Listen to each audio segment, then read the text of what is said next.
Hello और welcome student. स्वागत है आपका करंट अफेयर फार्मा क्लासेस में। और आज हम डिस्कशन करेंगे बहुत ही इंपॉर्टेंट टॉपिक है। थंबनेल से आप समझ गए होंगे कि आज मैं आपको बताऊंगा कि रिज्यूम कैसे प्रिपेयर किया जाता है और रिज्यूम बनाते समय हमको किन किन बातों का ध्यान रखना है। देखिए, फार्मा इंडस्ट्री के अंदर जब हम इंटरव्यू देने के लिए जाते हैं तो इंटरव्यू से पहले हमारा जो रिज्यूम है वो इंडस्ट्री में जमा कर लिया जाता है। और कई बार तो जब इंटरव्यू स्टार्ट होता है तो सबसे पहले जो इंटरव्यू लेने वाला होता है वो सबसे पहले आपका रिज्यूम ही पढ़ता है। रिज्यूम अपने आप में बहुत ही इंपॉर्टेंट चीज है जो हमको कैरी करना ही करना है और साथ ही साथ उसको समय समय पे अपडेट भी करते रहना है। बट मैंने कई बार देखा है कि लड़कों को ये बात पता ही नहीं होती है कि रिज्यूम कैसे प्रिपेयर किया जाता है, मतलब किस जॉब के लिए आपको किस तरीके का रिज्यूम प्रिपेयर करना है उसके ऊपर मैं बात कर रहा हूँ। देखिए, रिज्यूम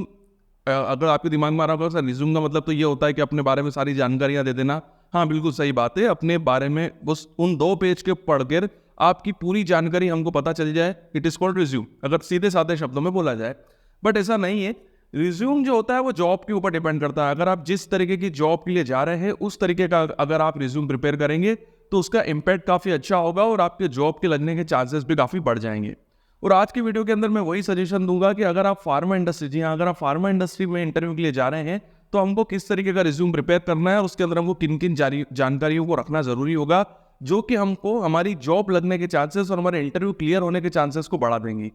तो ज्यादा समय नहीं गवाते और वीडियो स्टार्ट करते हैं। तो देखिए, सबसे पहले तो मैं जिस पॉइंट के बारे में आपको बताऊंगा कि आपको अगर रिज्यूम प्रिपेयर करना है तो आप अपना रिज्यूम उस तरीके से प्रिपेयर कीजिए कि जिस डिपार्टमेंट के लिए आप इंटरव्यू देने के लिए जा रहे हैं उसके अंदर वही सारी इंफॉर्मेशन आप डालिए। एग्जाम्पल के लिए अगर आप क्वालिटी कंट्रोल के लिए अगर जा रहे हैं तो कोशिश करें कि अपने रिज्यूम के अंदर क्वालिटी कंट्रोल से जुड़ी हुई इंफॉर्मेशन रखें। जैसे कि अगर आपने किसी क्यूसी के अंदर ट्रेनिंग करी है या आपको कोई सोफिस्टिकेटेड इंस्ट्रूमेंट चलाना आता है,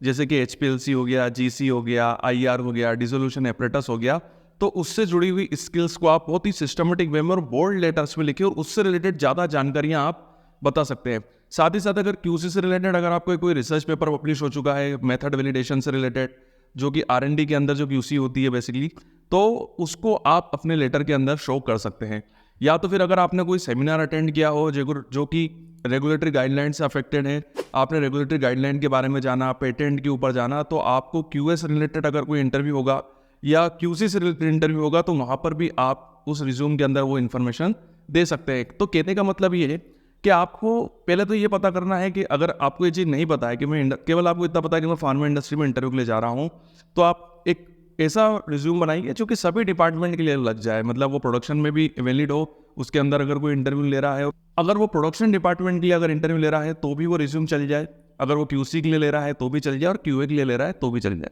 बट अगर आपको ये चीज़ पता चल गई है कि ये जो इंटरव्यू होने वाले हैं वो एक पर्टिकुलर स्पेसिफिक डिपार्टमेंट के हैं, एग्जाम्पल के लिए QC के लिए है, तो आपको QC से रिलेटेड अपने रिज्यूम के अंदर सारी जानकारियाँ देनी है। अगर आपको लग रहा है प्रोडक्शन से रिलेटेड है तो प्रोडक्शन से रिलेटेड आप सारी जानकारियाँ दे सकते हैं। जैसे कि अपनी स्किल के अंदर बल्क डेंसिटी हो गया, आपका बल्क डेंसिटी आपको निकालना आता है, साथ ही साथ आपको टेप डेंसिटी निकालना आता है, फ्राइबिलिटी एपरेटस आपको बहुत अच्छा चलाना आता है, हार्डनेस के बारे में आपको बहुत जानकारी है, टेबलेट मशीन के ऊपर आपने काम किया हुआ है, टेबलेट मशीन आपको चलानी आती है, आपने अगर टेबलेट प्रोडक्शन से रिलेटेड या कोई भी प्रोडक्शन से रिलेटेड अगर कोई सेमिनार अटेंड किया है या कोई ट्रेनिंग करी है, इंडस्ट्री के अंदर विजिट करी है, तो वो जानकारी आप दे सकते हैं। अगर आपके पास अगर टेबलेट फॉर्मुलेशन के ऊपर अगर आपका कोई रिसर्च पेपर पब्लिश हो चुका है तो उससे रिलेटेड जानकारी भी आप अपने रिज्यूम के अंदर दे सकते हैं। कहने का मतलब ये है कि आपका जो रिज्यूम होगा वो उस पर्टिकुलर डिपार्टमेंट के लिए स्पेसिफिक आपको बनाना है। तो ये चीज़ आपको चेक करनी है, क्योंकि अगर एग्जाम्पल ये मान लीजिए अगर मैं इंटरव्यू लेने वाला हूँ और इंटरव्यू अगर QC के लिए चल रहे हैं और आपके रिज्यूम के अंदर QC से जुड़ी हुई जानकारियाँ होंगी तो मैं काफ़ी एक तरीके से आपसे बहुत इंप्रेस हूँगा, क्योंकि ये बंदा जो है वो जिस तरीके का बंदा हमको चाहिए था वो आपके हमारे सामने बैठा हुआ है। और मान के चलिए कि उसी से रिलेटेड आपसे इंटरव्यू में क्वेश्चन भी पूछे जाएंगे तो आपको बहुत ही ज़्यादा सहूलियत भी होगी और आप बहुत ही सिस्टमेटिक वे में उसके आंसर भी दे पाएंगे। और यहाँ पर देखिए, अगर आपका रिज्यूम जो होगा वो पर्टिकुलर स्पेसिफिक डिपार्टमेंट का होगा ना, तो जो सामने इंटरव्यू लेने वाला है उसको भी आपका इंटरव्यू लेने में काफ़ी ईजी होगा और उसको आपको कुछ ज़्यादा बताने की जरूरत भी नहीं पड़ेगी, क्योंकि आपकी रिज्यूम के अंदर ही सारी जानकारियाँ उसको मिल जाएगी कि ये वही पर्सन है जिसकी तलाश में हम लोग थे या जिसका जो हमको चाहिए। इसीलिए आपको रिज्यूम भी उसी तरीके से बनाना है। बट मैंने कई बार ऐसा देखा है कि लड़के बेसिकली करते यही है कि वो अपने दोस्तों का कॉपी पेस्ट मारते हैं और रिज्यूमे जो होता है वो काफ़ी यूनिवर्सल होता है। मतलब वो रिज्यूमे ऐसा हुआ कि सभी के रिज्यूम, मतलब पूरे के पूरे 50 बच्चों की अगर बैच है उस क्लास की, तो 50 के 50 रिज्यूम होंगे वो एक जैसे दिखाई देते हैं, एक ही डिज़ाइन के दिखाई देते हैं, उनके अंदर किसी भी टाइप का चेंज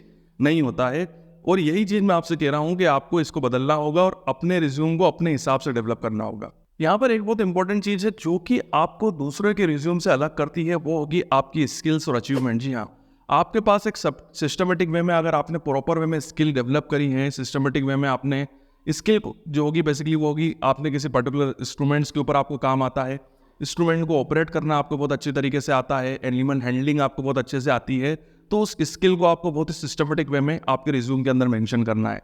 साथ ही साथ आपको कोई भी आपकी कोई अचीवमेंट हो या किसी सेमिनार के अंदर या कहीं पे आपने पेपर प्रेजेंट किया हो या आपने कहीं पे पोस्टर प्रेजेंट किया हो, वहाँ पर आपने इनाम जीते हुए हैं या वहाँ पर आपको कुछ ना कुछ मेडल मिला है, कोई सर्टिफिकेट मिला है, तो वो चीज़ें भी आपको वहाँ पर मेंशन करनी है। साथ ही साथ उन सभी सर्टिफिकेट्स की ओरिजिनल कॉपी भी आपको इंटरव्यू में लेके जानी है। अगर कभी इंटरव्यू लेने वाला अगर आपसे पूछ ले कि प्लीज़ ये जो आपने शो किया है कि यहाँ पर आपने गोल्ड मेडल मिला था, यहाँ पर आपको जो भी इनाम मिला था, तो उसके बारे में आपके पास वहाँ पर सर्टिफिकेट होना चाहिए। चाहें तो आप सर्टिफिकेट की फोटोकॉपी भी ले जा सकते हैं, जो कि आप उनको एज ए प्रूफ शो कर सकते हैं। तो ये चीज़ बहुत इंपॉर्टेंट है कि अपनी स्किल्स और अचीवमेंट को काफ़ी सिस्टमेटिक वे में आपको अपने रिज्यूम के अंदर मेंशन करना है। यही वो चीज़ होगी जो कि आपको दूसरों से अलग करेगी। साथ ही साथ ये वाला जो पॉइंट मैं आपको बताना चाहूँगा, ये पॉइंट जो होगा वो उन लोगों के लिए है जो कि एक्सपीरियंस कैंडिडेट है, जो इंडस्ट्री में काम कर चुके हैं और आप किसी दूसरी इंडस्ट्री में इंटरव्यू देने के लिए जा रहे हैं। देखिए यहाँ पर अगर आप चाहें तो रिज्यूम के अंदर ऐसी चीज़ों को मेंशन कर सकते हैं जो आपने किसी दूसरी इंडस्ट्री के अंदर करा और वो चीज़ ऐसी थी जो आपके द्वारा ही चालू की गई, स्टार्ट की गई और वो पहले नहीं होती थी। जैसे कि आपने कुछ ऐसी प्रोसीजर बताई या ऐसा कुछ पॉइंट वहाँ पर रेस किया जिससे कि इंडस्ट्रीज़ को फ़ायदा हुआ और पहले वो चीज़ जो थी वो होती थी बट कोई ध्यान नहीं देता था और इंडस्ट्री को नुकसान ही हो रहा था। बट आपने जब वहाँ पर काम किया तो वहाँ पर आपको ये चीज़ दिखी और आपने वो पॉइंट इशू किया। वो हो सकता है कि आपने ये भी हो सकता है कि अगर आपने कोई ऐसा पॉइंट रेस करा हो जिससे इंडस्ट्री को फायदा हुआ और उनकी प्रोडक्शन कॉस्ट कम हो गई हो, पैकेजिंग के अंदर आपने कोई पॉइंट रेस करा। देखिए ये ज़रूरी नहीं है, बेसिकली तो देखिए क्यूसी के अंदर तो हमको ये बोला जाता है कि आपको जो बोला गया है वही करना है, आपको अपने हिसाब से कोई भी दिमाग नहीं लगाना है। R&D ने जो आपको SOP दी है, स्पेसिफिकेशन दिया है, उसी के हिसाब से आपको काम करना है। बट यहाँ पर मैं कई बार ऐसा होता है कि कई बार R&D की से भी गलती हो जाती है और कई बार QA से भी मिस्टेक हो जाती है। तो कई बार जो QC में जो लोग काम करते हैं, जो प्रोडक्शन डिपार्टमेंट में काम करते हैं, उनके सजेशन के थ्रू भी कई बार मेथड्स के अंदर डेवलपमेंट किया जाता है, स्पेक्ट और SOPs को भी चेंज किया जाता है। और वहीं पर अगर आप वो चीज़ करते हैं किसी इंडस्ट्री के अंदर जिससे कि इंडस्ट्री को फ़ायदा होता है, तो ये सारी बातें भी आप रिज्यूम के अंदर मेंशन कर सकते हैं। इससे क्या होगा कि जो सामने वाला जो इंटरव्यू जो ले रहा है वो तो एक आपसे इंप्रेस हो गई होगा,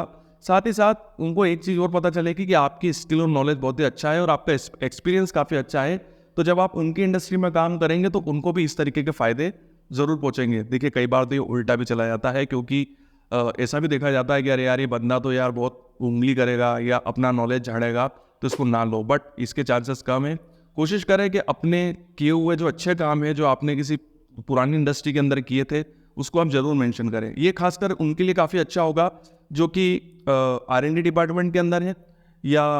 मार्केटिंग लाइन के अंदर इंटरव्यू देने के लिए जा रहे हैं। खासकर मार्केटिंग वालों के लिए काफ़ी बेनिफिशियल होगा ये वाला पॉइंट कि अगर आपने अपनी पुरानी कंपनी के अंदर कोई ऐसा काम किया हो जिससे कि कंपनी को फ़ायदा हुआ हो, तो ये चीज़ मार्केटिंग लाइन के अंदर तो बहुत फ़ायदेमंद होगी और वहाँ पर आपके जॉब लगने के बहुत अच्छे चांसेस है। इंडस्ट्री में हो सकता है कि ये कई बार काम ना आए और कई बार काम आ जाए, बट आपको प्रेजेंट ऐसा करना है कि वो आपके अगेंस्ट ना जाए। ठीक हो गई बात।